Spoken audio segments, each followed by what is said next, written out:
Welcome to the Northbrook Historical Society's 1890s Shermerville home.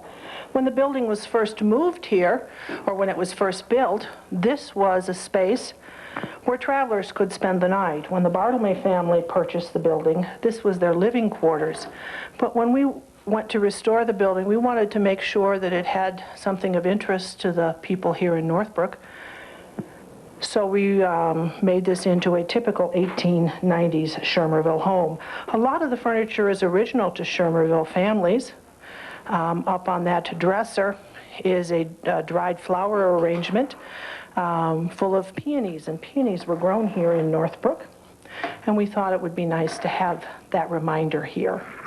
Over on the wall is the Deering photograph, or painting, I'm sorry, of Carolyn Deering. This was painted when she was 14 years old. She went on to marry a man named Henry Winkleman, who's fairly well known here in town. There is a school named after him, and we'll look at their picture again in a minute. Go on into the parlor, and when you do, I want you to look at the ceiling. There's a beautiful pattern on the ceiling from this oil lamp. That receptacle at the bottom was filled with oil, but of course now it's modern times here, so we've made it an electric light. But in the evening and on a dark day, it has a really beautiful pattern. In fact, you can even see it a little bit today. The wallpaper here is a copy of the original wallpaper. There's a little piece of the original that we found, and you can see how well they matched the pattern. It's a pattern that's been used for many, many years. In fact, the same wallpaper is in the Lincoln home in Springfield and in the Clark house in Chicago. They're just a little different in color.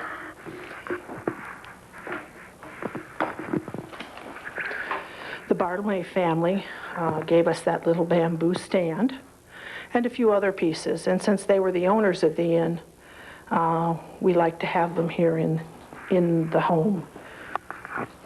Almost all of the furniture was donated to us by people here in town. Some of it, as I say, was original to this area. Some of it, however, like that beautiful secretary, came from the East Coast.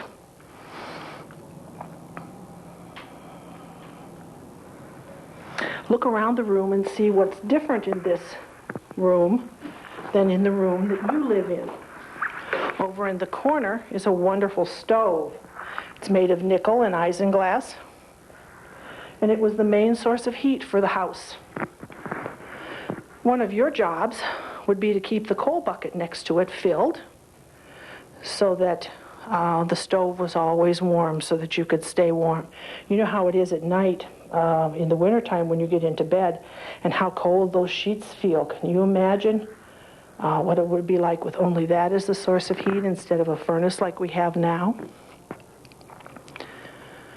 The portraits on the wall are Henry and Mary Rugen, and their house is still here in Northbrook, the corner of Walters and Cedar. It's a pretty blue house.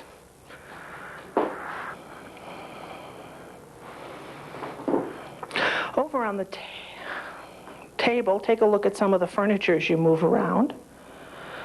But over on the table between the two windows is a stereopticon.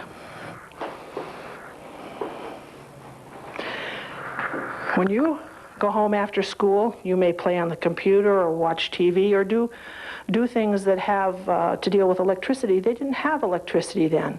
And this was something that was new and wonderful. You could take that stereopticon and you could buy these pictures through a catalog, and you could travel anywhere you wanted in the world and see what life was like. You could see the Wall of China or what it was like in New York City, sitting right in your own living room.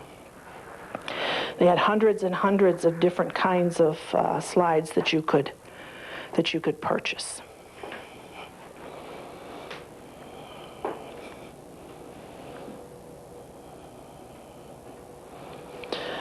Off on the side is the sewing room. There is the model where you'd make your clothes. You didn't go into the store and buy your clothes. Most of your clothes and most everything you had was homemade. There's a regular sewing machine there. And over in the corner along the one wall is a very small sewing machine. It almost looks like a toy sewing machine. But in fact, it really is a sewing machine used for fine detail work.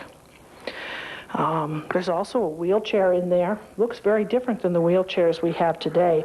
I certainly don't think that's going to be a very comfortable place to sit for very, very long. And in the cabinet are some of the supplies we would need for making our clothes, including a couple of forms for making hats.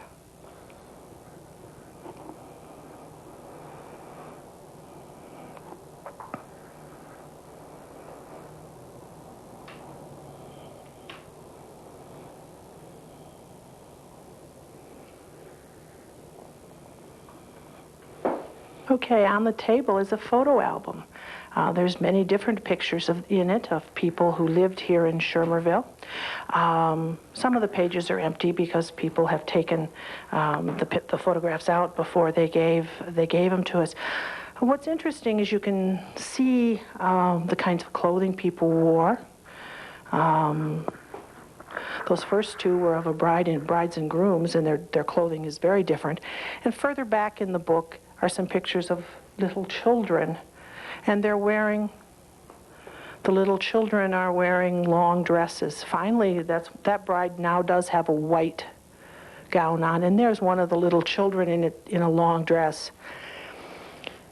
You couldn't tell whether that's a boy child or a girl child because boy children did wear long dresses like that all through the time that they were infants and probably into the time just when they were beginning to walk. Here on the table in the entry hall is an Edison phonograph, one of the first. It's a cylinder phonograph, and out of that hole in the center, that black hole in the center at the top, should be a big horn kind of thing that would spread the noise out or the music out into the room so you could hear it better. That's one of the things that we do need to finish here at the end. We don't have one of those. This is the dining room, and as you can see, it's set for company today. The dishes and the silverware were given to us by early Shermerville families. The furniture is beautiful old furniture from the 1890s. What's really fun, however, is the kitchen. So why don't you go on in the kitchen?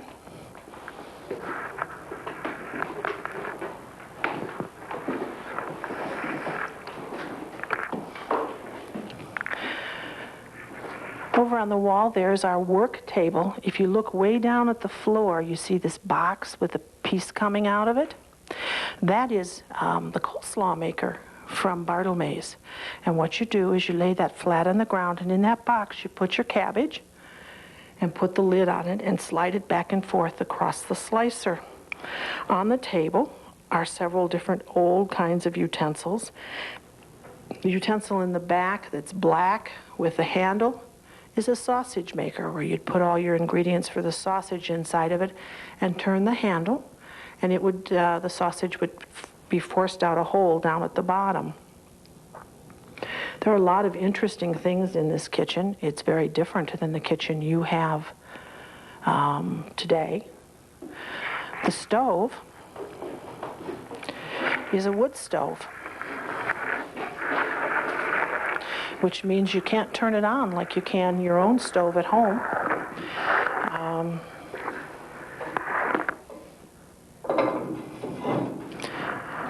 You set a wood fire down in there. And in some of these places, there'd be a fire in here. There are different size rings. Well, they were made to have a pot that sat right down into it. Up here is the place you keep your bread warm. And over on the side, next to the wall, is a reservoir where you would put water, and that's the water you'd use, heat it up, and that's the water you'd use to do your dishes or for any time you needed water, or for your Saturday bath. Also on the stove is an old iron. They were very, very heavy. You had to heat them up. And when you get downstairs, you'll see another iron, and remember what that handle looks like, because you'd need that handle to make the other iron work. Over here on the wall, you take the handle at the top and you pull it up and down, and that makes the vacuum work, and it's supposed to suck up the dirt on your floor. Downstairs, you probably, or you will learn, or you probably already have, about one of your jobs in the spring of helping Mom get the carpets clean by using a rug beater. And this was supposed to be a modern invention to make life easier. You'll see our telephone. It's not the kind of telephone you're used to. You talk into the piece that comes out from the wall. You pick up the earpiece from the latch over there. And if you'll see, there's a little knob on the phone, and that, when you turn the knob, will get the attention of the operator. And you know those little hooks that you hook in a VCR together or a stereo, when you hook those pieces in together? Well, the operator used to sit at a board, and she would put little metal pieces like that and hook them in together, and that would connect the lines. One of the things that's really different about this telephone is you might have one short ring and two long rings for your number, not like the numbers we have today. But when that phone rang, anybody in the town that had a telephone could pick it up and listen to what was being said. Over on the sink is a pump. Houses didn't have running water like our houses do. The Bartlemay family were very, very modern, and they put a cistern in their backyard, which was a way of collecting the rainwater. And they had a pump that pumped it up to the attic.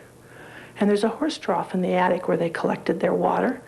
And so this building has had running gravity-fed water pretty much since the turn of the century, long before they brought the water here into town. Down underneath the sink would be a place for a bucket. And it would probably be your job to take the bucket outside so that it didn't spill all over. Over on the side of the sink here, we have an electric toaster. What you do is you would put your piece of toast in here and turn it up here and wait till your toast was made. Next to the toaster is an icebox. It's what was the modern day refrigerator of that time. Up on top are some ice tongs, and what you'd do is you'd put a sign in your window and tell the man who came by in his horse and buggy if you wanted 5 pounds or 10 pounds of ice, and he'd take those ice tongs and he'd bring them up here to your ice box, and he'd put the ice here in the top of the ice box. Now, what happens to an ice cube when it melts? It turns into water, and so the water has to have a place to go. There's a little tube that goes all the way down, and way down on the bottom is a tray that would have been your job to make sure that the water didn't spill over. But the ice in there also makes things cold, so with all this tin in here, it would make it cold in here and allow you to have a place where you could put your milk and those things that were perishable and keep for a few days. Okay. Over on the table are some cooking utensils. Some of them are very similar to what you have.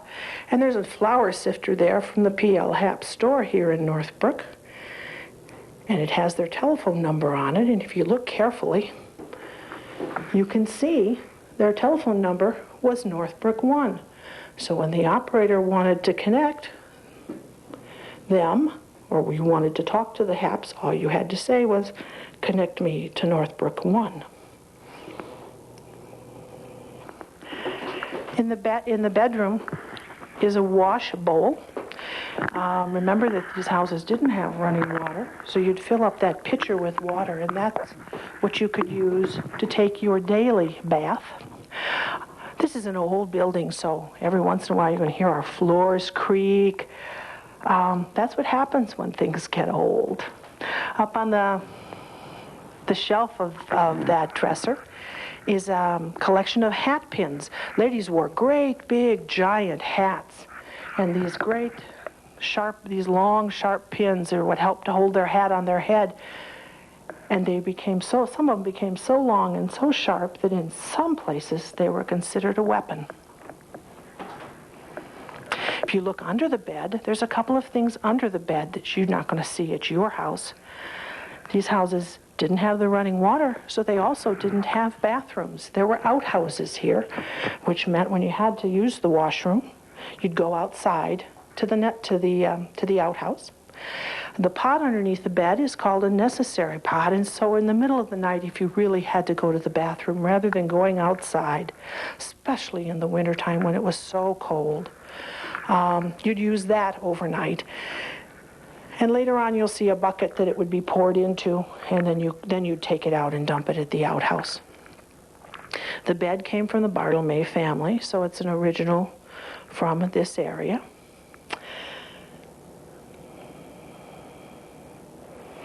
The painting on the wall is the wedding picture of Carolyn Deering and Henry Winkleman, and it's framed with her bridal veil. Now, it was Mr. Winkleman that Winkleman School was named for. And did you see that stone on the floor? That's something you wouldn't have in your room.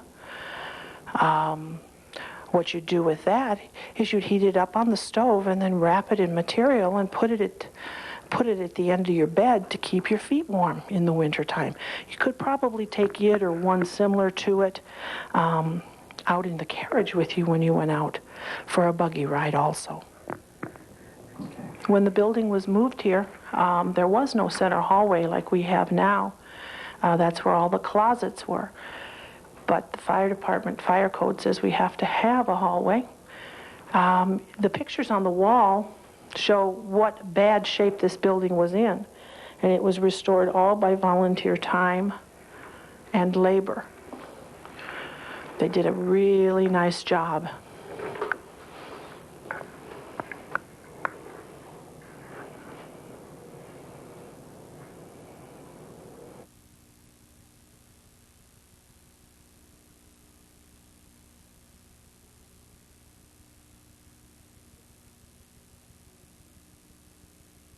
The crib here is a metal crib, very different than cribs of today. The bars are very far apart, and this is a crib that one of our members had when he was a little baby. This is Louis Werhane's crib. This room, next to the crib is a rocking chair, a little oak rocking chair, and this is a room similar to the kind of a room you might have had if you were a child back at the turn of the century, or about the time when Shermerville was incorporated in 1901.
The bathroom here was added about 1906. The tub that you're looking at is an original tub here, and it has very unusual feet.